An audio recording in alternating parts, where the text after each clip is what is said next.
season is nearly upon us. Well, it's kind of already started.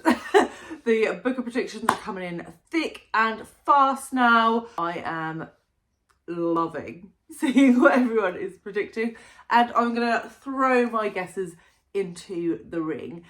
So I have 13 books here for you today that I think could be nominated for this year's Booker Prize. So if you're unfamiliar with the Booker, it is a literary prize celebrating fiction novels written in English published between the 1st of October and the 31st of September in the year of the prize. And yeah, this year the long list will be announced on the 1st of August. Everything's a bit later than it was last year, which is good because it's given me a hot minute to get my shit together.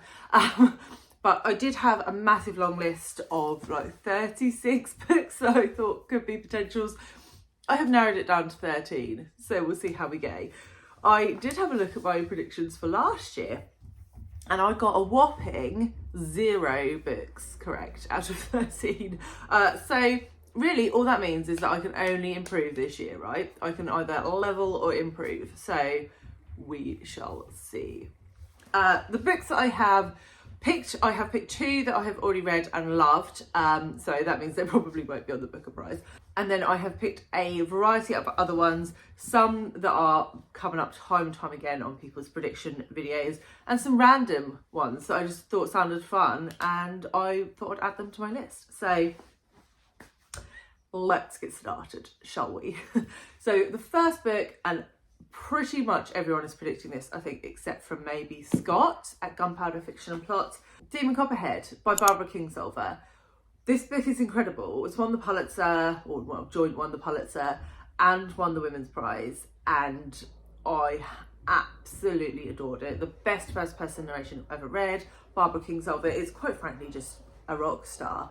And so if this doesn't make the list, I'll be gutted, looking at poverty, addiction, the opioid crisis in Appalachia in the US, with the sort of narrative beats of David Copperfield by David Copperfield by Charles Dickens. Copperfield, Copperhead, Demon, David, it all sort of merges into one big messy goo in my brain. But hopefully you know what I mean. So that's my first guess of books that I've read. The second book that I have read and would really, really love to see on the list is Chain Gang All Stars by Nana Kwame Adjei-Brenyah. Best dystopian I've read in ever.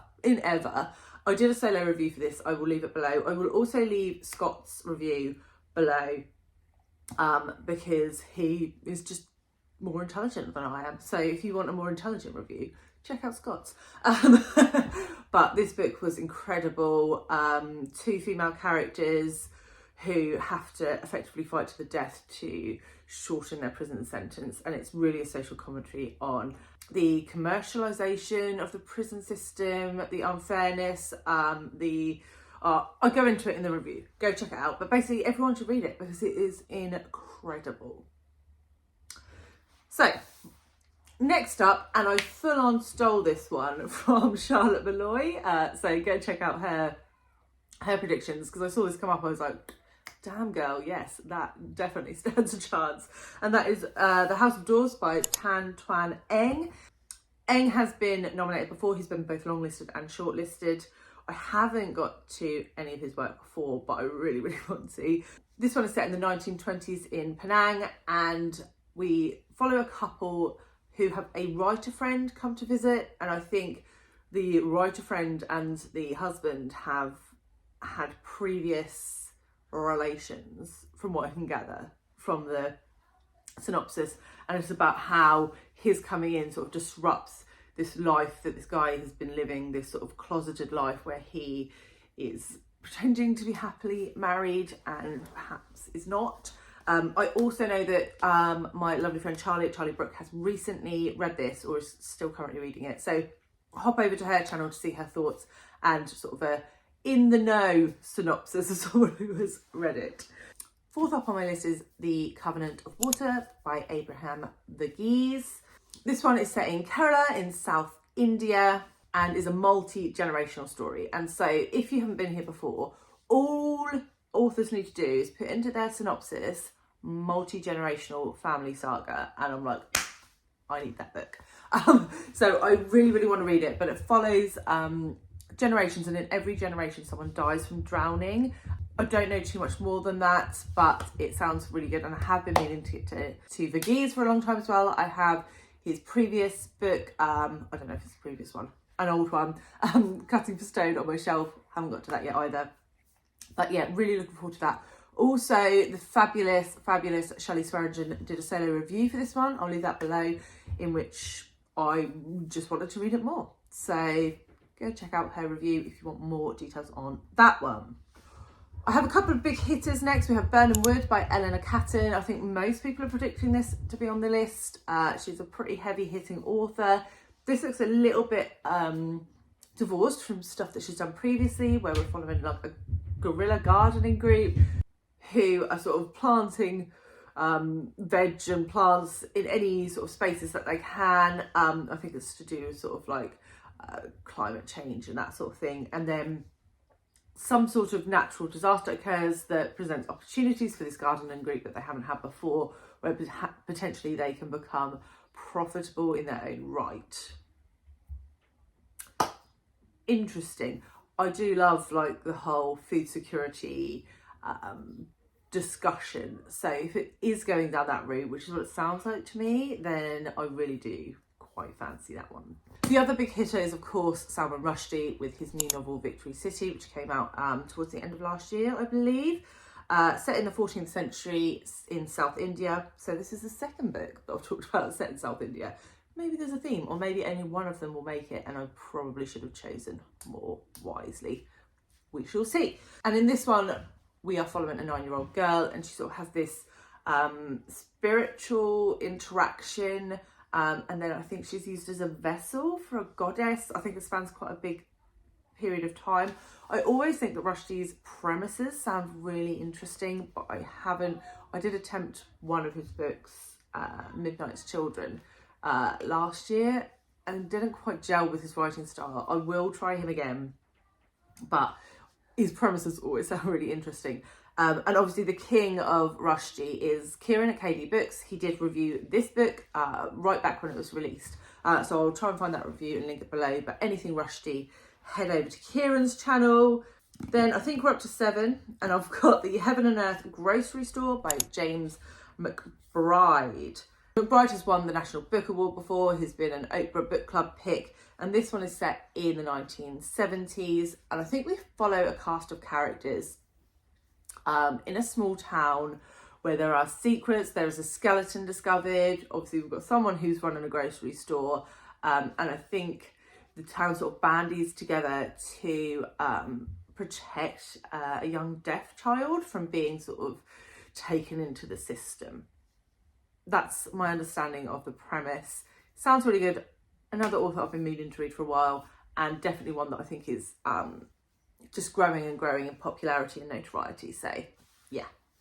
Next we have The Trackers by Charles Frazier, who wrote Cold Mountain.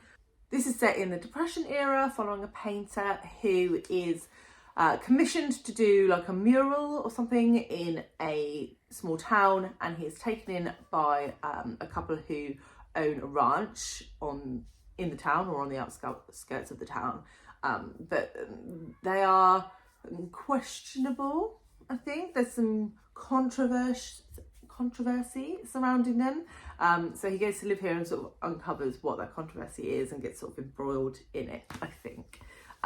I think it's very much going to be like a character driven book, and I would expect it to be looking at those intricacies of sort of like human relations and that sort of thing. So yeah, sounds interesting. I'm not sure it's my jam, but I'm putting it on the list because the booker usually has several books that aren't my jam. So, oh, the next one I had to add just because of the title. And that is Man-Eating Typewriter by Richard Milward. Set in the 60s, and this is like a novel in a novel situation, but it's all written in Polari, which is a language that was developed by the queer community back in those days when being gay was illegal, and so they had this sort of language to like talk to each other, I think. Anyway, I think the novel expands beyond that, but I just thought it was a really interesting concept to have a novel written in Polari. Never seen that before. Really inventive. So I think the Booker Prize will eat something like that up, personally.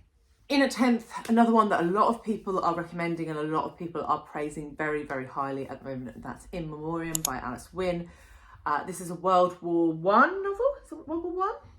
Yes, it is World War One. Following two men who sort of go to school together. They really like each other, but they don't really say it. And then I think one of them has German heritage, and so in order to sort of stop the negativity that's coming towards his family because of that German heritage, he enlists and goes to the front, and he's very quickly followed by his love, who doesn't know he is his love, and I think it's just like devastating is what I've heard. So that one does sound like a Gemma book. Next, I have The Fraud by Zadie Smith, a Victorian novel, so Smith's first foray, I believe, into historical fiction.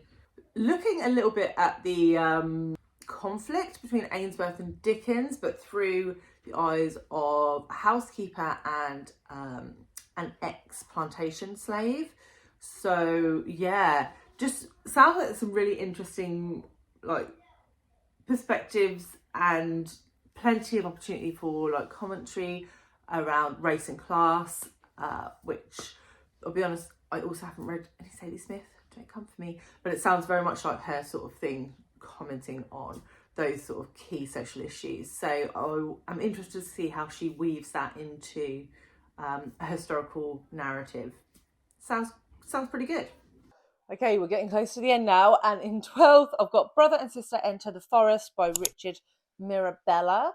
And what caught me on this was it says it starts as a fairy tale and ends as a nightmare.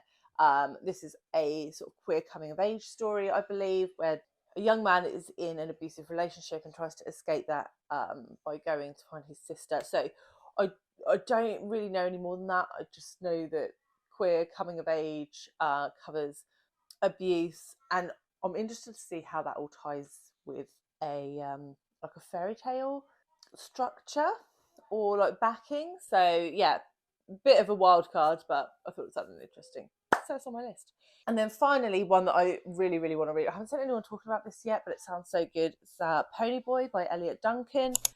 This is a debut novel, really interrogating trans masculinity and addiction. It's told in 3 parts, and the main narrator is in a sort of love triangle with a friend that he went to school with that completely accepts him for who he is, and a lesbian who doesn't accept who he is.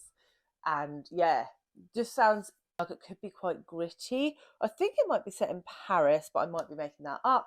But yeah, just that whole